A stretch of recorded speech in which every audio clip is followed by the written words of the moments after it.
I want my best friend for husband, and I want the life she has.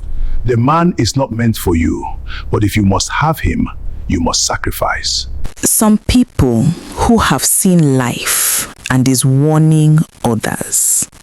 Some people destroy their own lives, not with their hands, but with their mouth. Chinwe and Nancy were two close friends, both beautiful in their own way. Chinwe was fair in complexion, slim and exceptionally attractive, the kind of woman who easily turned heads wherever she went. Nancy, on the other hand, was dark-skinned with a curvy figure. She was not considered as striking as Chinwe, but she carried a quiet confidence and a genuinely kind heart. They were both 27 years old. One day, the two friends went grocery shopping, and that was where they met Ayo. He appeared calm and well composed, but as he was about to pay for his items, he realized that he had lost his purse. The situation became awkward, and while Chinwe stood aside, cold and uninterested, assuming he was just another poor man, Nancy stepped forward without hesitation and paid for his groceries. Unknown to them, Ayo was far from ordinary. He was a highly successful psychiatrist, 34 years old, from a wealthy background, and owned hospitals across the world. After that encounter, Ayo sought Nancy out, and the relationship blossomed. As their love grew stronger, Chinwe eventually discovered the truth about Ayo's wealth and status.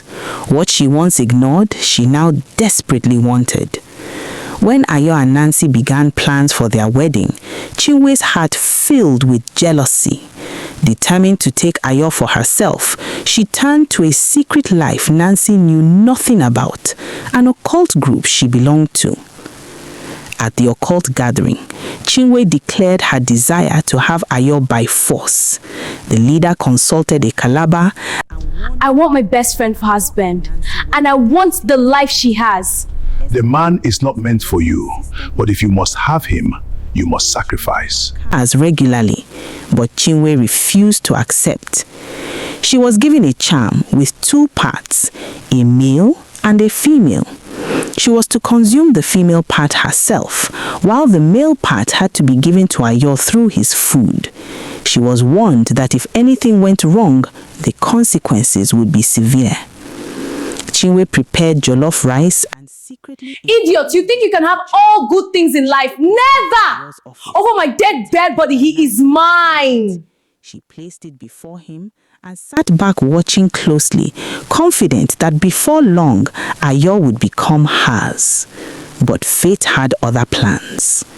At that moment, a patient relative entered the office, a young man who was recovering but was still unstable.